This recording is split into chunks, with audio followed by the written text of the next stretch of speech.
House by the Video Store podcast. Groovy. No more room in hell. The dead will walk here. We have such sights to show you. I kick ass for the Lord. Praise God, dear boy. Welcome to the House by Video Store podcast. I'm your host, William, and joining me today will be a special guest, Julie Strebel, who has been in a couple of our short films. So the one Windows that you can watch already that's out, and After the Slasher that'll be coming out in the next couple weeks. She's been in other things such as Volumes of Blood Horror Stories and Girl Number 3 and other movies, but she's back on the podcast. What was the last one you were on? Alien Covenant, I think? Yes. Yeah, so Alien Covenant was the last one she was on. Derek and Sean aren't able to join us this week because, as you know, Sean had a baby, so they're a little busier. We saw the movie Mother, so this episode is just going to be talking about the new movie Mother from Darren Aronofsky, and has Jennifer Lawrence in it. Who is now dating Aronofsky. Yes. So reportedly. Yeah. But before we get to the movie Mother, I think we'll just go through briefly if there's any news or things we've been watching. There's not a lot of news. I saw that Cult of Chucky is going to be on Netflix. Have you watched any of the Child's Play movies? Nope. So, I am not a horror fan. If anyone has not seen me on the podcast before, I can appreciate good movies that happen to fall into the horror genre, or what I would call good movies. But I'm not like, anytime a horror film comes out, I'm like, oh, I gotta see it because it's called horror. Like, I don't. Because, like, we watched The Witch recently, which you really enjoyed. I loved The Witch. And just to reiterate, we reviewed that on the podcast when it came out. Watching it a second time, I appreciated it more, and especially with the closed captions on. So it's on Amazon Prime if you haven't watched it. Because a lead actor. So I would recommend, if you watch The Witch, I would recommend going back and rewatching it. You know, even if you were just kind of on the fence or cool on it, but especially if you loved it. But watch it on Amazon Prime or, DVD, Blu-ray, however you want to watch it. But watch it with the subtitles on. Because even in the theater, I got the general gist of everything that was being said. Like the lead character, was it William?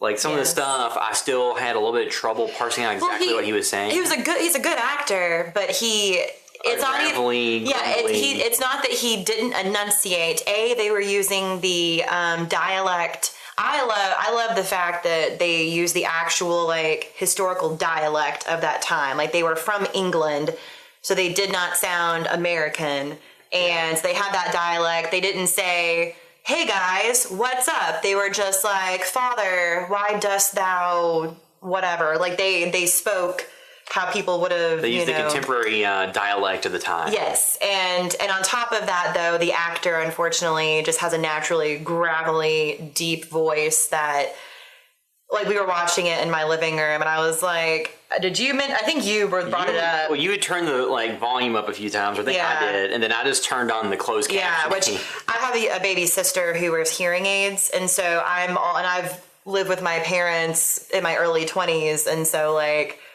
I'm more than used to watching TV with the closed caption on. Like, I'm not bothered by it. I know a lot of people with no hearing impairment whatsoever, they'll watch a lot of things with captions, because then you have to turn the volume up super loud. Right. Well, because during, we're having an intimate moment and talking, it's so quiet, you have to turn the volume up.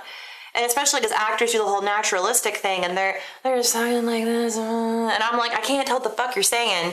But then the minute something big happens, it's like, boom, all the sound effects, and I'm like, oh my god, now it's just way too fucking loud. Well, because a lot of movies are mixed for the theater environment, right, or for really good 7.1 surround sound systems, but not so great on standard TVs. Because I even have a sound bar that emulates 7.1, and sometimes on that I have to kind of ride the volume for some movies or shows. You gotta ride it. Yeah. Ride it dirty. Jump on it, ride it, my pony. So anyway, we watched that and I enjoyed it, but it's not like a gruesome horror film. I'm really squeamish. I really enjoyed it because I thought it was good acting, good writing. I loved the music and ambient, the sound choices. I loved it. The sound design. Yes, I loved it. And I love the as far as I'm aware, authentic costume choices, authentic. And I just thought it was really, and the fact that it was based on how people back then reported witchcraft versus what we now with our crazy contemporary knowledge, right? And crazy imaginations. Because I think a lot of the movie was taken from diary and journal entries and things of that time period. Yeah, and I thought that was really cool because even like there's a possession scene, and it wasn't someone like twisting around into a pretzel and then flinging up on the ceiling and then, like it wasn't this inhuman stuff. It was just like a kid like twitching or so, it was not crazy and ridiculous. So I thought that was cool. But we'll move on to, I saw that, I enjoyed it, and that can help people understand. I think that could be a good segue into Mother because... Well, and two for Mother, so we'll start out without giving any spoilers. But I had a segue. Okay, sorry. My segue. Your segue. I know it's your podcast, but I'm the guest. The segue I think is a good transition because the whole thing with The Witch is... I heard that there were kind of mixed reviews on it. Is that correct? Yes. But to me, I think the mixed reviews are similar to the mixed reviews on Mother in that The Witch may have been promoted or marketed as like a horror film. Scary. And it had scary elements and it had very suspenseful, well done, suspenseful, scary moments and elements or whatever, but it was definitely not a horror film. I'm known, anyone who knows me well, he knows this. If I watch an actual horror film, I cover my eyes and I'll even like turn and I'll go, what's happening? What's happening? I can confirm. And he's very patient with me and doesn't get mad when I do this, but, it's good boyfriend material, but with this movie, I think initially, like, the first scary moment, I was like, but then realized, there's nothing, that's what I mean, nightmares. It was more suspense and just good, vivid storytelling. And so Mother, I think part of the problem, without giving anything away, to segue into Mother, is that Mother has, I think a lot of people have seen it marketed as more horror. Yeah. It's not. Without giving I don't think you're giving anything away. I think people should know going into it, if you're going into this expecting it to be scary and bloody, because you can't really, some of the previews I saw for it initially, I was like, is it violent? I can't, but it's not scary. And that's being reported by someone who's big baby. Real big baby. Yeah, so like I said, we won't go through any specific spoilers. We'll hold those to the end and do spoiler discussion, do more general thoughts. Yes. But so Mother, in its second weekend at the box office, made $3,260,000. So it's made a total of $13 million so far. And so the marketing for this is interesting because before it came out, I saw it marketed more as like a genre film starring Jennifer Lawrence from the guy that made Black Swan. And when it's marketed that way, and Jennifer Lawrence has been in mostly straightforward movies. Or like blockbuster Hunger action. Games, X-Men, some stuff like Silver Linings Playbook and American Hustle and some of these other movies. And Joy, those are more dramas. So everything's been kind of straightforward. And with the marketing for this, initially, I didn't really know what it was, but they showed it off as more of like a thriller, where it's like more of like almost like a home invasion thriller is what it kind of looked like. Like, what is it? Not The Strange. Is it The Strangers? There's like Strangers. Yeah. There's a bunch of movies in that. Yeah. So it's almost marketed a little bit like that. So that one movie with the army dude who I can't remember. Oh, The Guest? Yes. So like these kind of different, these different like genre films. It was marketed kind of like a genre film because you have Jennifer Lawrence, and you have Ed Harris, and Michelle Pfeiffer. So you have some pretty big names. And like I said, it's from the director of Black Swan. And even though that wasn't a super straightforward film, in terms of it was a lot of metaphorical things and things that weren't necessarily realistically actually happening in the film, it was still a movie that was pretty straightforward enough, and people came away from it generally liking it. And like without giving any spoilers, like Mother, during our screening of it, there were people laughing at moments that I don't think were meant to be laughed at. Towards the end, if you remember, the audience in general seemed to not be happy with it. Well, I think part of that is expectations. Yeah, if you have an expectation of it being one thing and then it's not at all, and in fact it's so much not that, but it's something entirely different that you don't really like. Like I get that, but you never want to watch the trailer for stuff. I try to avoid trailers, right? Because he doesn't want to risk. Because there are some trailers that give away too much, or give an expectation, and you know, he never wants to have an expectation or know going into it beyond like the basics. And I never really saw a full trailer for it, only like the Facebook like 10-second blips. Well, there's one thing that showed like Jennifer Lawrence's face, and then it had like out of context quotes from the movie, yes, or like voices and stuff. So give you no story. That's all I watched. I didn't watch the trailer. I'm interested to see what any like 1 or 2 minute like actual like maybe theatrical trailers were. I think we should have watched those before doing this podcast. Yeah. Because again, like I've even talked to, because I made a post on Facebook last week after, like the day after we watched it, and I was just like, so don't go into it thinking it's a horror film, because if that's what you're expecting and wanting, you're not going to be happy. Yeah. And so number one, that. And that's not a spoiler. But then the more and more I was just like, without giving it away, this, and I had a friend message me, and she was like, I wasn't sure about it before, but now I really want to watch it just because of all the things you've said. Well, the marketing for it from week 1 to week 2 has shifted, and if they had marketed it like initially as they are now, so now the marketing campaign has shifted to more how controversial it's been. And yes, because I will agree with that. So I would like with just a high level thing, just to get it right out front. Like Julie said, if you want to see a horror film or a straightforward genre film, this is not it at all. It's more of an allegorical film or metaphorical about, you know, a lot of different topics. We can discuss that in the spoilers. But, you know, it's not a straightforward genre film. You don't go in to get, you know, first act, second act, third act that cleanly tell a specific narrative that's about like people break into a house or something. It's not that. So I was going to say, so now that we've gotten that out of the way, it's not horror. I think people get There's horrific elements, but we'll go into spoilers as to why they're horrific, kind of a deal. Anyway, that being said, I think now we can segue into the actual like film, if that's cool. But like, So I in my post on Facebook about my comments on it, I said that I think people who took either or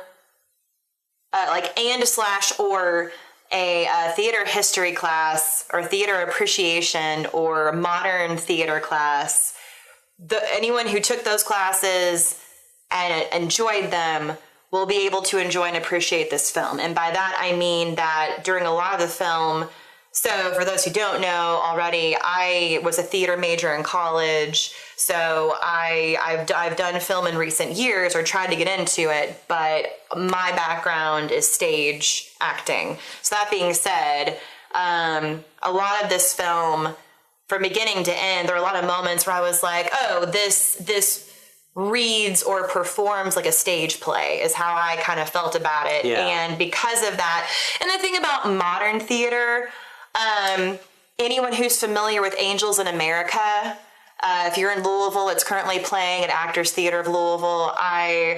Oh my God, the playwright's name is escaping me right now, but I did like a paper on it in college. It's a very any theater geek knows about that play and the gist of it. And it's a very well-known play, and we're going to see it.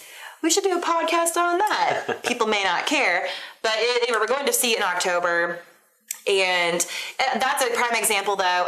It's a play that has these characters, but at times ridiculous things happen that are essentially a big metaphor or just an allegorical whatever. And so I feel like this film reminded me of that even more so than Black Swan. And during the film's climax at the end, it really becomes just a bunch of like allegorical things. And that's not giving anything away, but there's a lot of the film. Just to give other parallels, so if you enjoyed Birdman, the Michael Keaton movie, I think you'll kind of be on board with this, because that movie, like, you haven't seen that, right? No. That was very much like shot to be interpreted as almost like a one-take shoot, where it was like, you know, it looks like it was all shot like throughout, like on single take. I mean, it wasn't. They had different cut points, but that was very much like a performance that, you know, was a very specific experience. And I can understand, like, with that movie alone, people went into expecting one thing, got another, and were upset.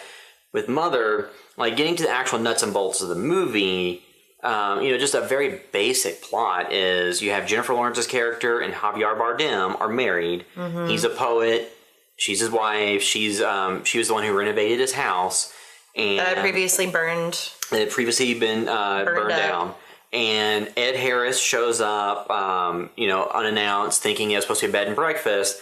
He's a doctor. And then his wife, who's played by Michelle Pfeiffer, shows up. And a bunch of, craziness happens, and that's all you really need to know plot-wise. It's kind of ridiculous character drama and this is where it reminded me of a play. Because it does play out like you could do this on stage. So continuing my thought on it playing more like a stage-type drama versus like a normal theatrical drama, it's because within this film, you have characters, so you start out with normalcy, like any story of any kind, and you have these characters and the setup to the relationship to each other, their situation, if there's any underlying tension or conflict, then that's brought up too in the beginning during the establishment of story normalcy or whatever. And what I found really well done in this movie is that as conflict does start to pop up and bubble up with the influx of characters who do come into their home and the chaos that they kind of cause and the conflicts that arise there, it progresses and becomes more and more ridiculous in terms of what these characters do and the choices they make. But then you have like Jennifer Lawrence, her character remains normal the entire film, but her response, she never has a moment of acknowledging that what's happening is absurd. So it's not just that things are ridiculous, but they become absurd. And the conflicts that arise and bubble up, and she never once breaks the fourth wall in terms of like acknowledging this is absurd. She just never stops to question, that doesn't make any damn sense. Like her character continues to deal with it. And to me, that's often more seen in like modern theater or something in terms of these absurd things happen and the characters never acknowledge that they're absurd. They just go with it. And that's kind of that's what I mean when I say that it, to me, reminded me of like a stage play. That's because that absurdity, because usually in dramas on film, when absurd things happen, the characters acknowledge it because the audience obviously sees, oh, that's absurd, that's not realistic. And so then the characters in the film usually acknowledge it within the story. And that's not breaking the fourth wall, technically, I guess, but I think you get what I'm trying to say. Yeah, I mean, like, there's a movie, Scott Pilgrim, which I never saw. So Scott Pilgrim versus the World, where like there's something kind of ridiculous happening in the movie, and one of the characters just kind of like, what the, just like in response to what's going on, and like this movie just has an escalation of and things, and to go into just like so the movie is shot on 16mm film, so it kind of has that grainy look to it. Which I like too. And it's shot, I believe, like handheld or shoulder mounted. So the entire movie is shot either in close-up on Jennifer Lawrence. Very close. I think like 66 or 60% of the movie is shot in close-up. So it's all either close-up on Jennifer Lawrence and over-the-shoulder shot following her or like perspective shot following her. So it's all shot kind of almost, like documentary, style. Right. And like I said, it's a 16mm, so it has a, look that's not like a super clean, pristine, big blockbuster film look. It's more of like a small, intimate movie where, like I said, it spends most of the movie on her face. Over half the movie is a close-up on her. And so there's that style. I know some people, that'll probably rub the wrong way. To me, it was interesting just because you don't see a lot of stuff shot that way, so it's more of like, oh, it's kind of a break from the usual. Mm-hmm. Because even like the shot that, like the stuff that I shoot, I like to do stuff wide usually. I don't like to do a lot of close-ups, and it's just interesting to watch like a different style. And I like the 16mm look because I know now it's like a thing, or has been for years, do like the faux grindhouse film grain blur added like look, and this is actually shot on 16mm. So for camera nerds, whatever, that's something to look out for. But the movie as a whole, the way it's shot is it makes it feel very in the moment. It makes it very, very much feel like it's following these characters through a moment that progresses. And even though there is passage of time in some of it, it all still kind of feels like it could almost be like one continuous take. Or it almost feels like it could be like a stage play that all takes place in the runtime of this movie. Well, and it does all take place in the house. Yeah, I mean... Every single bit of it is within the house. Yeah, you never see Jennifer Lawrence's character exit the house and leave. Right. And other characters do, but you don't see her leave. And then, like, a lot of the supporting cast, so, like I said, Ed Harris is in it, Michelle Pfeiffer, Domhnall Gleeson is in it. He was in Ex Machina and Star Wars The Force Awakens is General Huxley or whatever. He's the main character in Ex Machina. So you had him, and then you have other people show up. Surprisingly, there's one of them I don't remember if they were included in the advertising or not, so I won't say it because it could be a spoiler. But there's people that show up unexpectedly, and everybody gives great performances. Like, everybody, whatever they're doing it well and doing it I believe them. Engagingly. Yeah. And you watch it and you are drawn in, you are interested about what's going on. But I could see somebody watching this, because I was watching it, like I said, not really having seen anything other than the minute-long trailer that was just Jennifer Lawrence's face and, like, out-of-context dialogue bits. Seeing this, I was just like, where is this going? I don't know where this is going. And then ridiculous things happen. And then you're in the moment, you're like, is this really happening? And then it escalates. And then, it just continues to go from there. So when you're watching it, you're just kind of like, what's going on here? No, I was gonna say, like, in the absurdity, so you have, like, this popped in my head, like, in Clue, obviously it's a comedy. The film based on the board game with Tim Curry. And a bunch of others. So it's obviously a comedy. So when people do absurd things or say absurd things, it's very much, I'm being ridiculous. Like, you have that air about it or whatever. Like, we know it's a comedy. It's funny. But, like, and then you have, even in actual horror films, when absurd things happen, you often have the protagonist who's dealing with it acknowledge it's absurd, and then the audience surrogate character that points it out. Yeah, like, someone acknowledges this is absurd. Like Cabin in the Woods. There's a character that does that. Yeah, and I don't know, but with this, every single actor within their character played it so straight and so real, to where the things that happened were absurd or became absurd, but because everyone was so believable doing it, and, like, it was so low-key in how they did it, I was like, I don't know, so that's where you may not like it, whatever, that's kind of a personal opinion thing, but, like, I thought those specific things were very, very well done, I thought. So, anyway. Yeah, I mean, the overall, like, all the performances are great.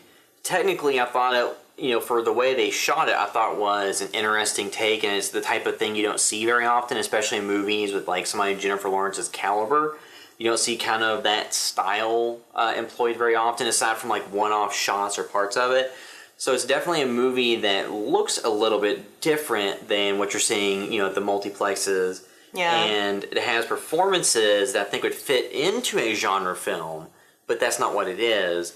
And the story that is told, you don't really know where it's going throughout most of it. You're kind of like, yeah, because I think even over halfway through, I figured if I leaned towards you, maybe I just thought it in my head, but I was like, where's this going? Like, what's gonna happen? It's not a movie that really has a super defined, like, first, second, third act. And it never felt boring, and you never felt like the action had stopped or had stopped progressing. You just didn't really know where it was, like, what it was going towards. You didn't know where it was going. It never stopped.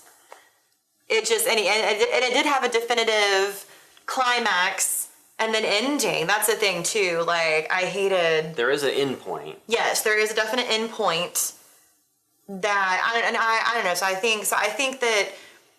think overall people just may not like it because it's not their cup of tea, which is whatever. Yeah. There's people who don't like the Beatles. Well, but you can't deny it's not good. Well, like, this is a movie that if it had been marketed as an award season movie starring award-winning cast and the director of Requiem for a Dream. With an allegorical tale of whatever. And talked about the surreal elements or that nature, then I think your audience going into it's a little bit different audience. But the way they marketed it was more of a genre film.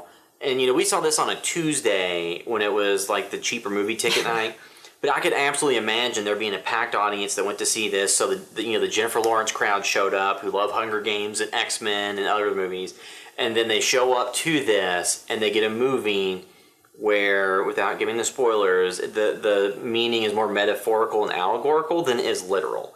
And I could just see the audience, when they get to that end point, just even people in our audience at the end. Like, we're laughing at some of the points, and then we're talking about how much, or talking about their feelings, and you can tell it wasn't a positive reaction. I think part of the laughter may have been, because obviously it wasn't bad in terms of, like, they weren't laughing because, that looked fake. It was more, I think, a laughter of they disagreed with the point being made, with the social view being made, and that's what they were laughing, like, kind of oh, of course they're making a statement about this. Of course they are. Like, I feel like that's how I interpreted the laughter. And then at the end, those same people kind of were kind of like, I heard one of the guys like say, well, that was whatever he said, So I think that's more... Well, like, because when I saw the movie The Witch, that was a movie that was sold as, like, they quoted Stephen King as saying, it's one of the scariest films of the year. And then they had marketing that more pitched it as a horror film. So the audience I saw it with when the movie was over, and not to spoil that end scene, but like an end scene that you said you really liked, and that I thought was, well done. When it got to that, people were like guffawing in the audience, like, and like, visibly upset and audibly upset, and people kind of like were pissed. Well, I think those are the people who are expecting / wanting something bloody and violent and whatever. As I said, they wanted the movie they thought M. Night Shyamalan's The Village was marketed as, not the movie that it turned out to be. Which still wasn't. They wanted what they thought M. Night Shyamalan's The Village was going to be, not what it was. And then The Witch was totally different. So Mother was something where, if you think it's a genre film, I understand people having that disconnect and being upset. But the movie itself was well acted. Yes. It was I thought it was interestingly shot, and the way the approach they went, I think, worked for the story they were telling. And it was very kinetic and very, once stuff started, just the ball kept rolling. Yeah. So it would be really hard for somebody to be bored during, there's two huge set pieces in the movie that kind of, during those two things, I don't see anybody could really be bored. I could see how you don't like what's on screen. Right. But there's no way that you could sit and watch that and not be paying attention to what you're seeing unfold. So to build upon those two notes, during the non-action parts, if nothing else, Jennifer Lawrence is beautiful, and so she looks beautiful on screen, and she doesn't wear a bra the entire film. And she wears white a lot. So take what you will from that. Like, she's gorgeous. I as a straight woman enjoyed just looking at her. So if nothing else, she's captivating to look at. And I think she does really good, subtle acting in terms of her facial. I mean, because when you have a camera where this is...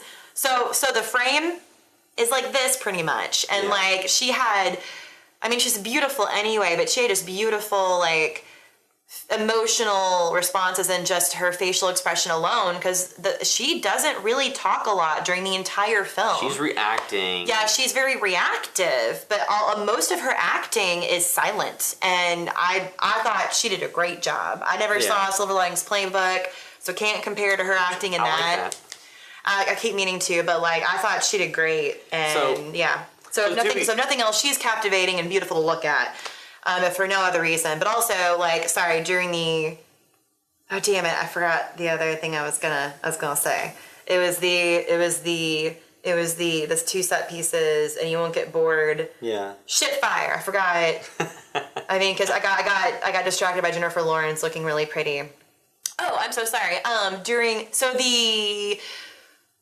The parts where the moments become horrific are not horrific because of It's not like Saw or Texas Chainsaw Massacre. It's not or because it's not because a giant clown with big teeth is attacking children. It's for different reasons, and it's more personal, and it's more emotionally, psychologically horrific than it is.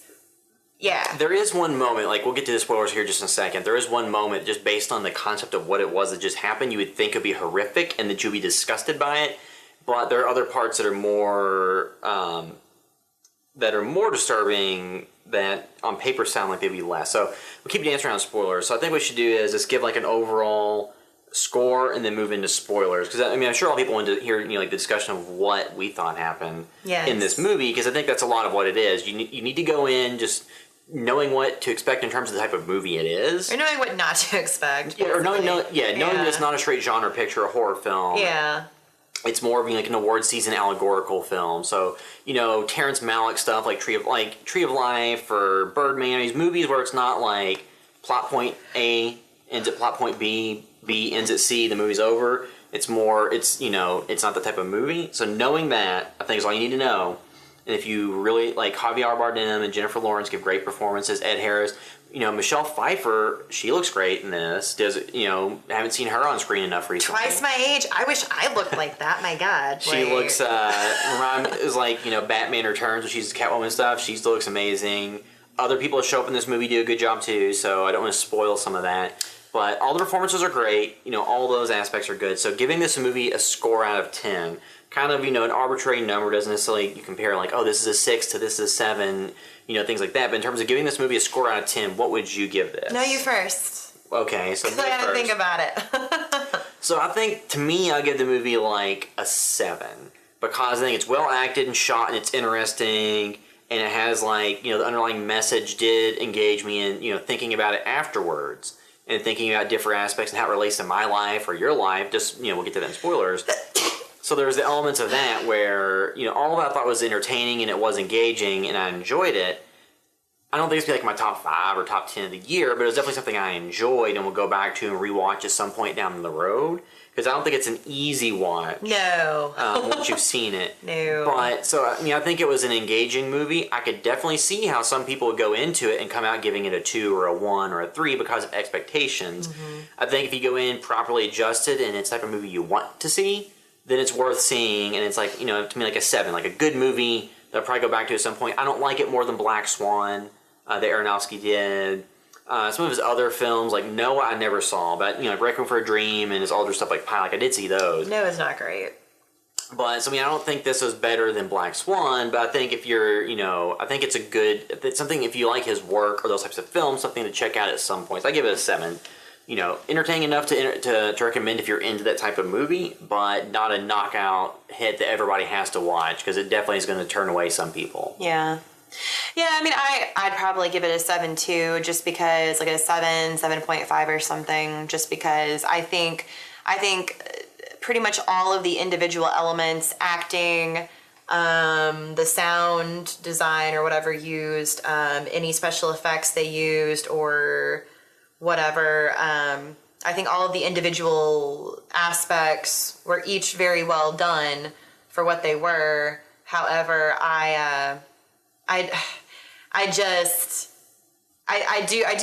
thinking about it now, like obviously comparing it to like I loved Black Swan. I own that on DVD, not Blu-ray. It's not on the Blu-ray player, but I mean I thought that was a great movie. But the difference is that Black Swan is much more straightforward the entire way through, and even though it does have those metaphorical things that happen, it's in the middle of solid plot development. It's in the middle of solid plot development, and there's not so much of it that it's distracting. Yeah.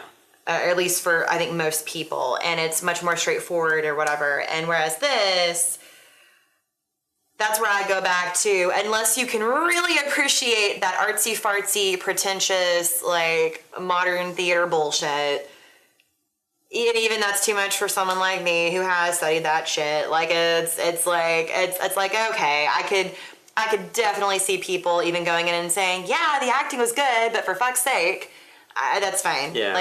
So I'm pretty much in the same boat. Yeah. I think a lot of pieces are very, very good on their own. I like a lot of things about it. And it's something I would like to watch again, especially to kind of, now that I've seen it once, I feel like it's worth watching again if you actually liked it at all, Yeah. to be like, oh, I want to watch it again to see what I missed. Yeah. Or see if I have a different take on it now that I know what's going on. Yeah. But not anytime soon. Yeah. Maybe when it's on Netflix or Prime. So. Yeah, so before we move into spoilers, do us a huge favor. You're listening via iTunes. Leave a review that helps other people find the podcast, helps them move up the charts.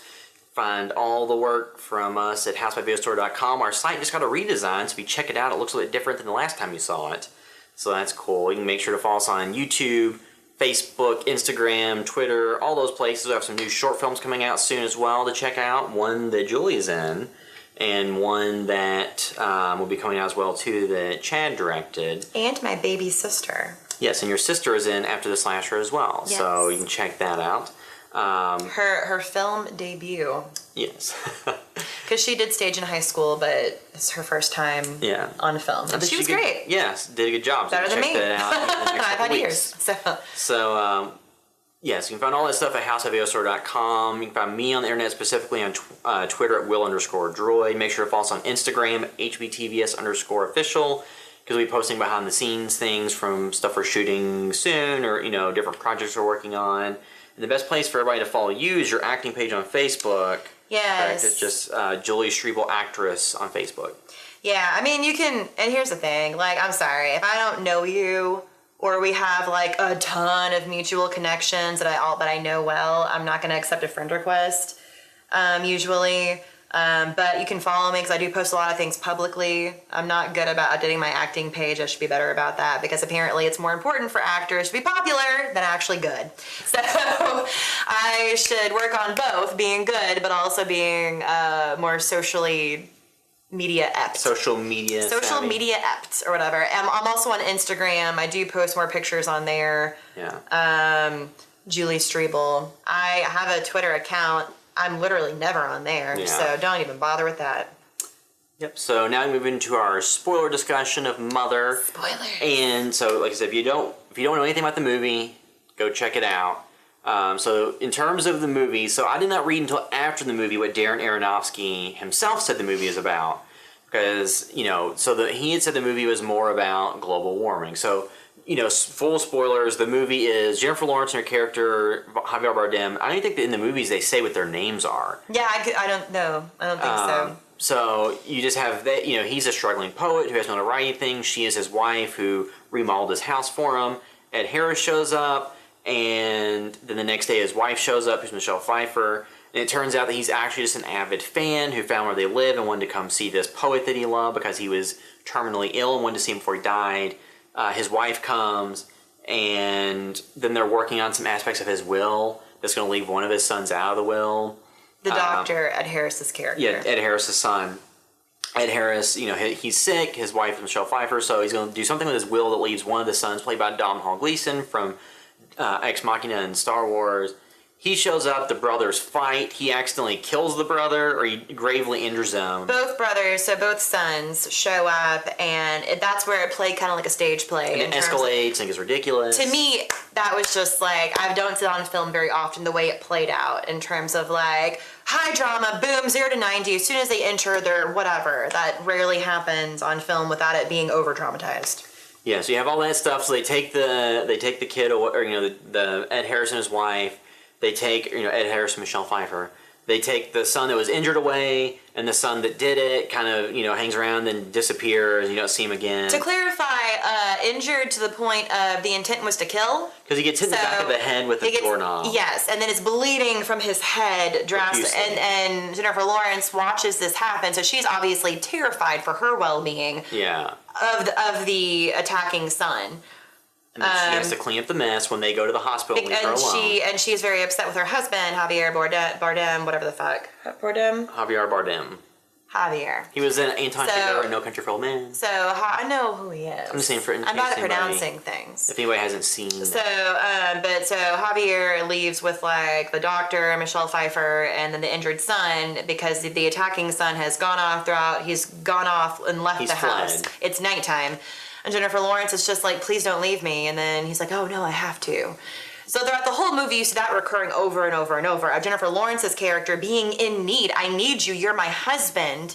And him just saying, oh no, but I have to be there for someone else who means literally nothing to me. And you never see her character leave this house. Yes. She never leaves the house. Other characters do. So they go to the hospital. And she kind of looks around the house and she sees like the part in the bait. There's like a lot of kind of metaphorical. She goes to clean up the blood, and then as she's cleaning up the blood, there's a hole in the floor. And she sees a spot of blood that won't come out. And then it opens a hole in the floor. Because she's scratching it, and finally it crumbles through and opens up a hole that goes down to the basement. All this symbolic, not necessarily literally happening things. But up until then, you'll also see off and on when she's painting the home or something, she will occasionally touch the wall, and you see what.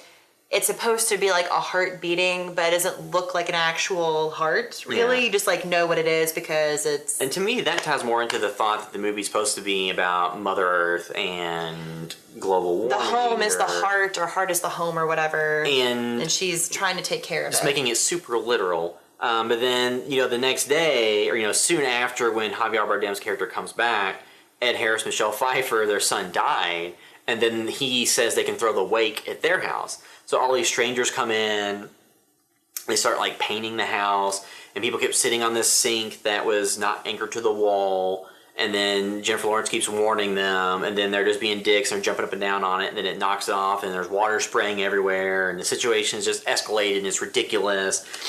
And Aronofsky's also said it was, there's some biblical symbolism. So, there's like water spraying everywhere, it could be the Great Flood. There's a lot of different things you could try to parse out and determine exactly what his reference is. And then they kick everybody out of the house and everybody leaves. And then she does. She says, get out of my house. Yeah. She finally is done and makes everyone leave. And Javier tries to argue and she says, no, they have to leave. And then, she talks about how he won't have sex with her. So then, earlier in the film, let's backtrack slightly because otherwise this won't make any sense. So earlier in the film, they're shown as not super intimate, and at one point, Ed Harris and Michelle Pfeiffer's characters are sitting with them, and Michelle Pfeiffer says something about, "Oh, well, do you have any children?" No, they don't. Well, one day you will, or something like that. And then Javier just says, "Oh, well, we want to," or something like that. And Jennifer Lawrence's reaction is pretty much like, "The fuck." Yeah. And Michelle Pfeiffer's character notices this and starts talking to Jennifer Lawrence and is like, "Oh, I saw that, are you not wanting to have kids?" And Jennifer Lawrence doesn't really say much of anything during that exchange, but it's very clear that Jennifer Lawrence would like to, but Javier either is not having sex with her or one of them can't get pregnant, and that strikes a chord. Well, so after the big blow up with the water, and Jennifer Lawrence says, "Get out!" and they finally get out, she finally confronts Javier about this, her husband, and says, "You said you want to have kids, you wouldn't even fuck your wife." And I think that's the only time she cusses, like, the entire film. Yeah. Unless, like... That I can remember. That I can even remember. And then he goes in to kiss her, and they imply that they then have sex. And then the next morning when she wakes up, she says, "I'm pregnant." And people did laugh at that. Yes, upon first waking up, she goes, "I'm pregnant. I'm pregnant." And, like, she's just serious. And they're both serious. So. And then, like, you do see when she's pregnant later, he, indicates, she feels the baby kick. He talks about how, he finally finished this latest poem because he was having trouble writing. And going back to his narcissism, the whole time is that he was so caught up in his own, like, self-loathing of having writer's block or something. Well, when she gets pregnant, then he finally, like, he gets excited, but it immediately transitions into, and goes to his office to start writing. I need a pen. And she's like, "Oh, do you have an inspiration?"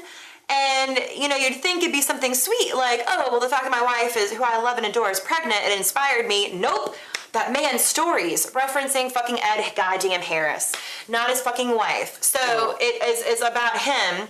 And then later on, she gets pregnant, and they do kind of just jump to her being, like pregnant. They jump ahead months. Yeah, to where she's, like, the end of her trimester, or her whatever. Pregnancy. She's within days of delivering. And so, and then it... Basically what happens then is there's even a moment later on where she's, full on pregnant before the climax, and she just goes to, like, open the fridge or something, and you see the baby kick, and she's like, and, like, runs to find Javier and say, "The baby just kicked." But he completely ignores that because he's so caught up because I finished it. I finished it. And then she says, "May I read it?" Of course. So she reads it and she's crying because it's so beautiful, and because she reads and it's a metaphor for her and their love in the house, and the phone rings and he answers it and it's his agent or publisher, and she says, "Who's that?" "Oh, my publisher." "Oh, your publisher read it?" "Of course she did." So he sent it away before he left. Yeah, so not only is she not special enough to read it first, but he already told it to his publisher. And so he doesn't care about her and the baby ultimately. And well, then so just kind of condense so after that, then people start showing up to their house. She makes this nice dinner for him, for them to have an intimate dinner as a celebratory, oh, it's been published. And before the baby comes, she's all dolled up. And then all these random strangers come to praise him for the work. And then just more and more people show up, and it escalates. And he invites them in and wants the attention. And he hears someone on the porch saying, "It felt like those words were written for me." And Javier says, "Well, of course they were written for you." Because he is so narcissistic and so caught up in getting attention. Like other artists I know or have known in my life that fall into that trap of narcissism, that he can't acknowledge his wife or what her wants and needs are. She just wants to have a nice dinner, just them two. And he invites all these people in. Well, and too, they even eat the food that she had made for those two specifically, for her and him. Yes. And then more and more people come. The agent, played by Kristen Wiig, or his publisher or representative or whatever, is there. And very kind of against her normal type of role. She's kind of, or not really. She shows up and is kind of the bubbly personality. But then at one point she shoots somebody in the head. You're jumping ahead far. Well, yes. Well, I'm trying to condense this so I spend too much time just reciting plot, but I know, but a lot happens. More and more people show up, and it's become more like a cult, and they're kind of worshiping him. Yes, then it becomes very religious. He becomes their messiah, and they turn it into a Jehovah's Witness or something, to where all of a sudden he becomes their. I'm not calling them a cult, but let's be fucking real. A lot of religions are very cult-like. I'm just going to say it. So that being said, these in terms of people choosing someone to be their messiah for whatever reason. Well, and then they want to steal, they want to take parts of the house away. And since Jennifer Lawrence is the big thing that she restored the entire house, they're literally tearing and ripping away the things that she spent time working on, which reiterates the metaphor, it's about our Earth and about how people don't respect it or treat it properly. And they start tearing it apart. And then it just immediately escalates and escalates and escalates from destroying the house, turning into a literal war zone. And there's police who show up. There's SWAT team. There's military. There's bombs. There's gunfire. What the fucking? There's explosions. Yes. There's people getting shot in the head. Then she walks into one room and poor Jennifer Lawrence. And during this whole thing, I'm like, my God, this poor woman.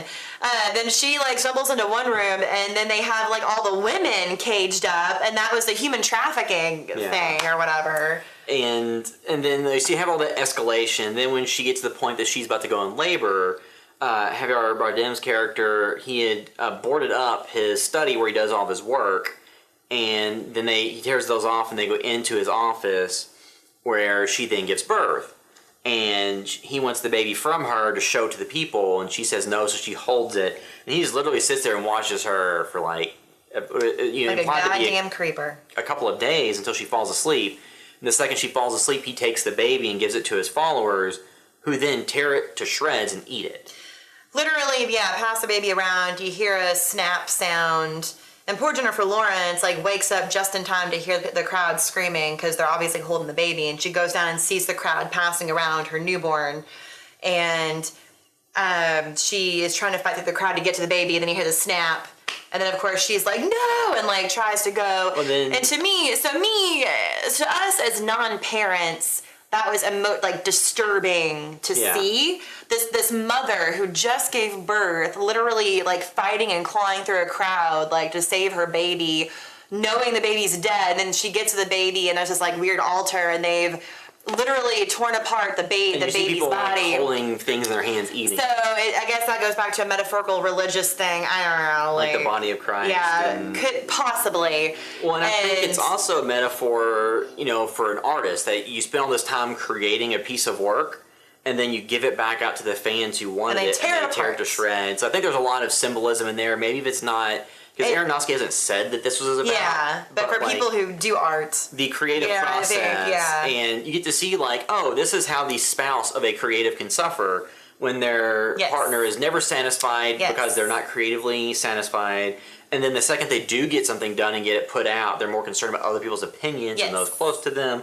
So it can hit home to a lot of people, that are involved with those, any form of art, just, painting, music, acting, directing, even architecture. Anybody that, spends a lot of energy on creative aspirations could see some parallels in this movie. So then Jennifer Lawrence's character, upon seeing her dead baby and she goes out crazy. And she finally snaps and lashes out and grabs a piece of broken glass and just starts stabbing people and going at them. And then they start calling her a cunt and bitch, and they start striking her and then knock her down and then start ripping at her clothing. And I was telling him, like, I think that she was actually naked. I think what they did is you don't actually see areola. I mean, the shirt comes down far. I think what happened is they either just like painted over or digitally like in post. I was telling him, like, as a side note, that could have been like the compromise. Like, she did not do nudity, but that's her compromise in terms of, like, because to me, I'm far from a prude. But to go off on a tangent, like, I'm not a fan of nudity because I feel like 90% of the time it's unnecessary. You're limiting what talent you can get because a lot of good, well-known actors and actresses don't do nudity. And so if you require it, you're missing out on talent. You're missing out on the audience that can see it. If that's the only element that makes it R-rated or something, you can't. And if you're making like a short film, for example, you can't just stream that on Facebook. So like you're missing out on audience, on visibility, on talent. If you do nudity, odds are often you have to pay that person more because of that alone. So it's just to go through more legalese. And I don't know. I feel like a lot of times it's distracting. Like it's not necessary. If it doesn't serve a point, and if it's not, and it's not that I mind. See, again, she's a beautiful woman. I'm straight, but like I enjoyed watching her. But I feel like.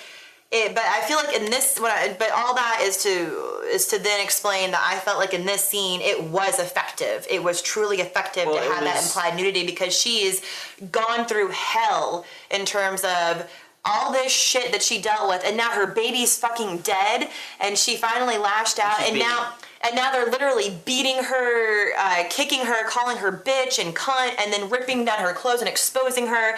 So it was effective in terms of just showing how fucking vulnerable and bad off she was in that moment. Yes, it sold the emotion of that without scene. being too, because but the fact that you couldn't really actually see like legit nudity, it wasn't too much, but it was definitely enough to be like, oh my god, this poor. It wasn't gratuitous, but it sold the horrific elements of what she was experiencing. Right, I feel like the problem for people who are apathetic and whatever mouth breathing, basement dwellers, I feel like for those people in a scene like that, their only takeaway could be like, I can pause and see J-Law's nipples. Like, I feel like that would be their takeaway.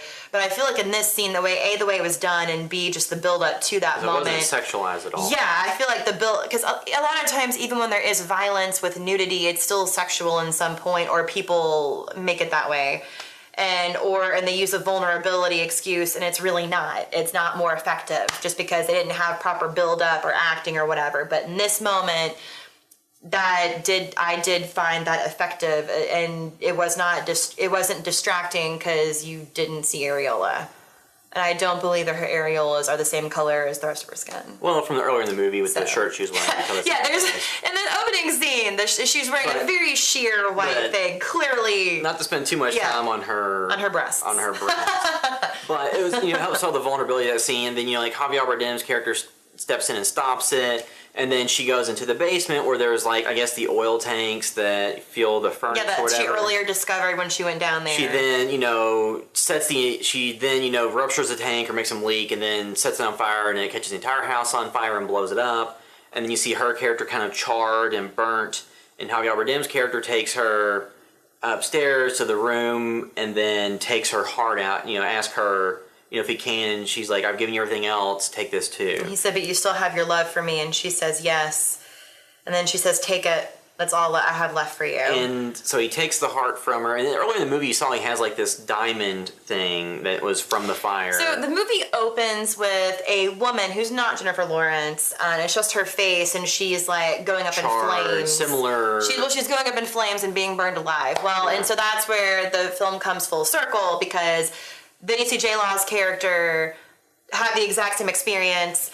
And he takes her heart, and literally. then he literally takes her heart. And the whole thing in the movie before is that he had this glass thing that he put into a mantle, and when he put it into a mantle, then the house restored, or whatever.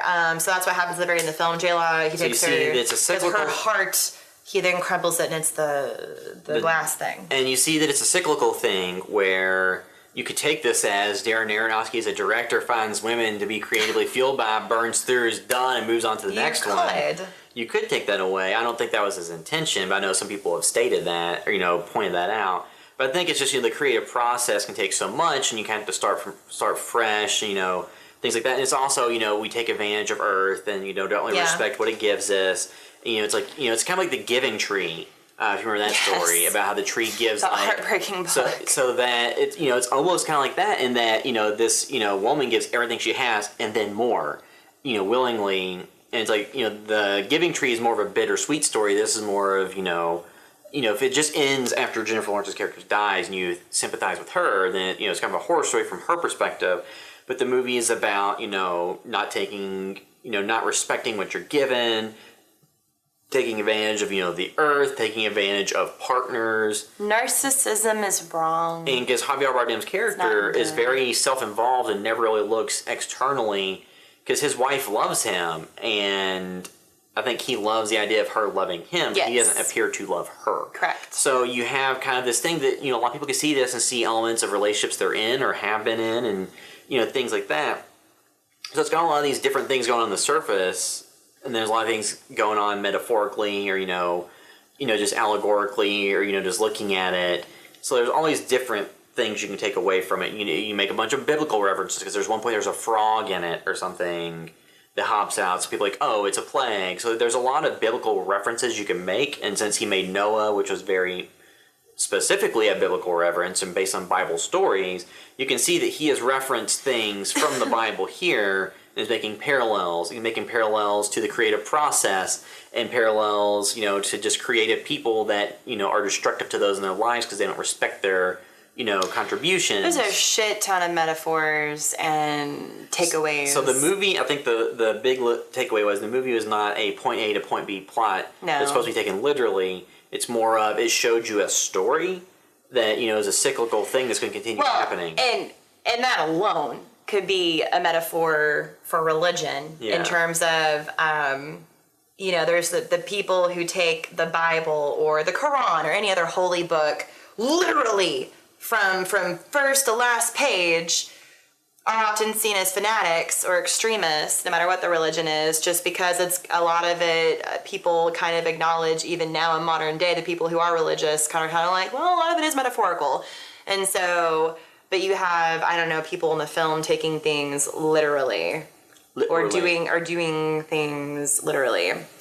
Yes, I'm not trying to bash religion, and I don't think that Aronofsky is necessarily bashing religion either, but let's be fucking real. A lot of people are fanatics and take things literally, and you're not probably supposed to. When you see the people who are the fanatical supporters of the poet come and do all these kind of atrocities. But it's in his name. It's for him.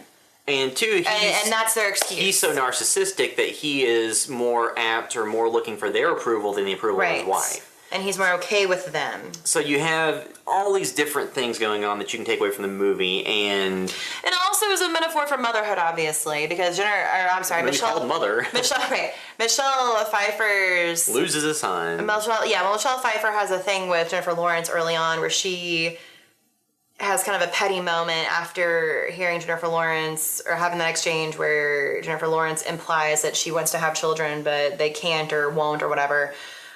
Michelle Pfeiffer later on says something like, you know, being a mother, you just give and give and give all the time, and all you do is give, but you wouldn't know what that's like, or something like that. And then at the end, Jennifer Lawrence does know what that's like, because she gives and gives everything, literally.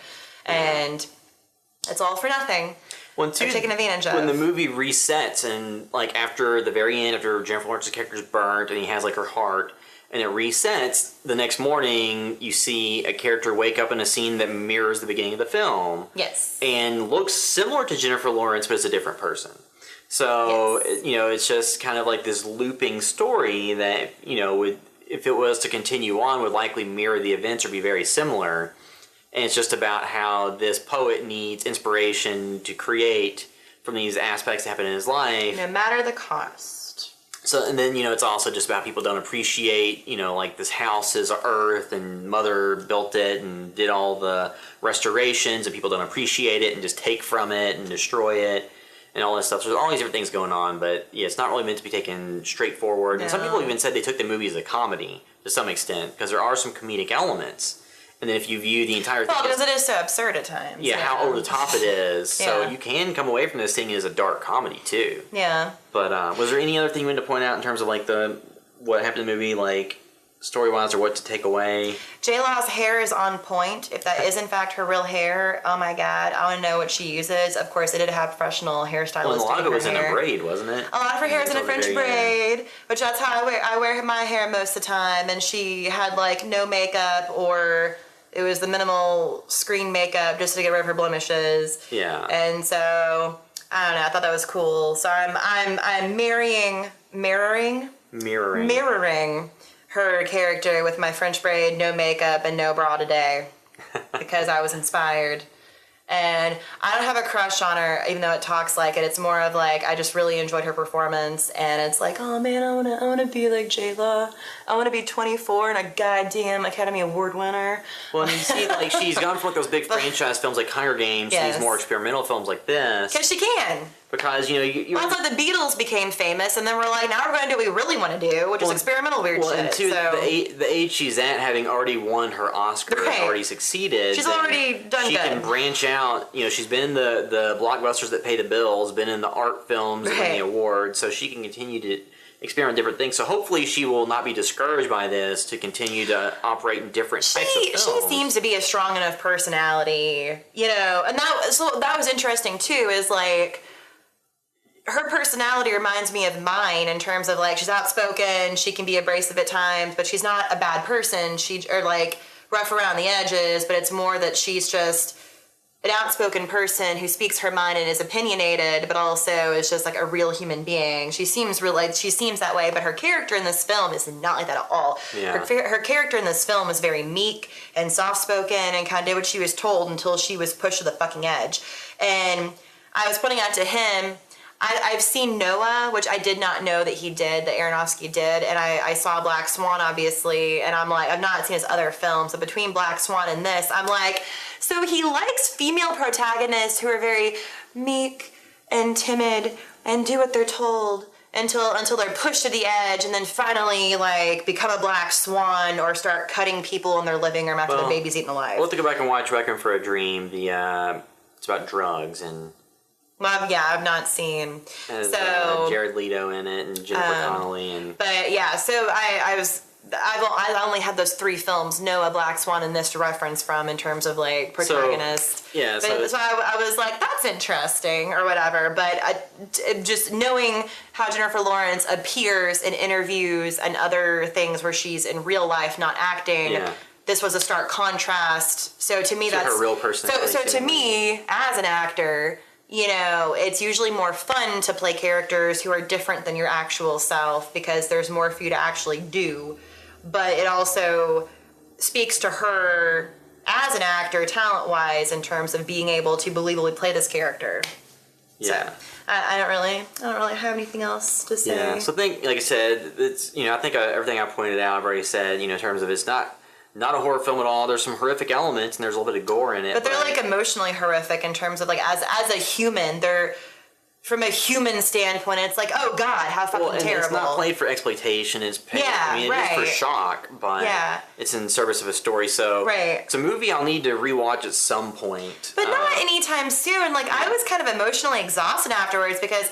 So much happens. And my friend who messaged me, who after I wrote my shit on Facebook about it, she messaged me and was like, so I really want to see it. I was kind of interested before, but now I really want to see it. And she's a mother. She's a 5-year-old. I was like, I'm not a mother. I mean, I get it as much as I can. I like kids. I have cats.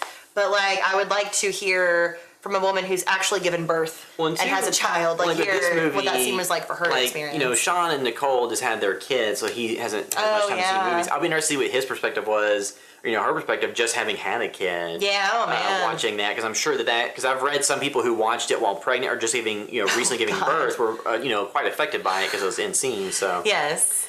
But yeah, so, it's definitely something I'll go back to at some point. Like The Witch, rewatching it, a year later, I enjoyed it more the second time than the first time. So this is a movie I'll probably go back to at some point. But like I said, not anything I'll be watching too much because it's draining. A little bit emotionally draining. So unless you're just apathetic as fuck. Yeah, so I think that'll wrap up our discussion of mothers. That'll bring this episode of the House by Vegas podcast to a close. Thanks for listening.